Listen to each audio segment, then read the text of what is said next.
कल्पना दिदी आएको छ स्वतलाई भर्खर फोन गरेँ सुमित्रा दिदी र दिदी भएर आज भैँसीको मासु खाने भनेर चाहिँ एकदम प्लानिङ हुँदैछ सो बनिँदैछ भैँसीको मासु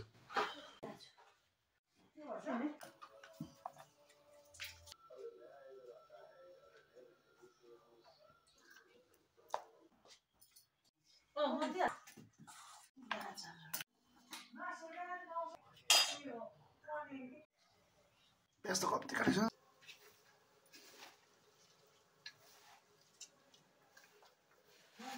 जो याद टिभी यता छ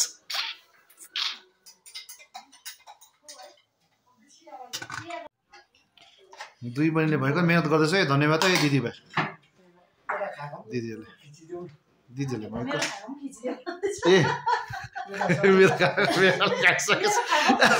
बेला खाइसकिसकेछ सरी आजको एकदम हाम्रो मोमो रेडी भयो खाने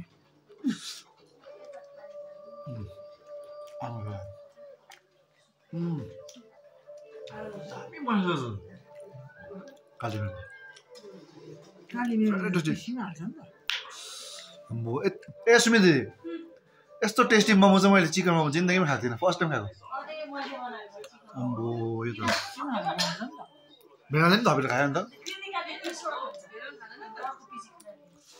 दामी रहेछ नि त दामी बनाएछ दिदीले थ्याङ्क यू दिदी थ्याङ्क यू तामाङ र गुरुङनीले त फाड्दियो तामाङले र गुरुङनीले दामी बनाएछ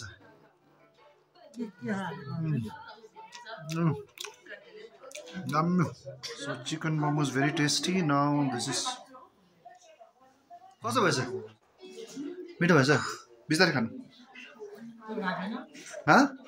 खान्छु अब लु खाऊ यो चाहिँ हाम्रो भैँसीको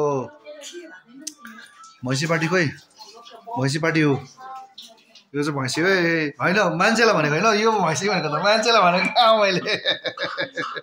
श्रिया म आमा हामी चाहिँ भैँसी पार्टी भेना अरू दुईजना चाहिँ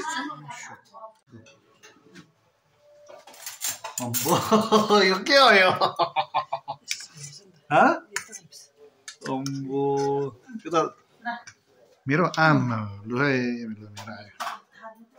भेना खायो ल कस्तो भने अलिकति तर मलाई ठिकै छ भैँसीको आमा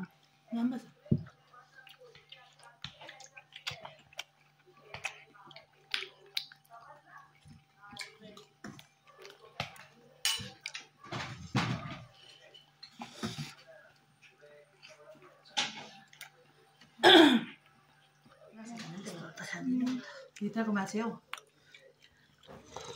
कता माछे तातो छ नि त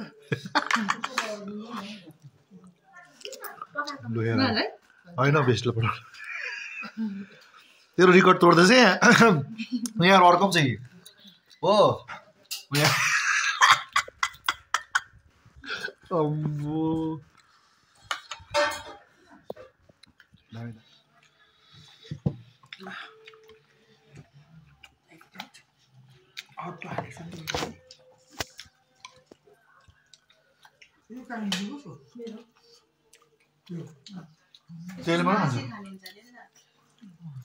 मासु त राम्रो त खानु मासु छैन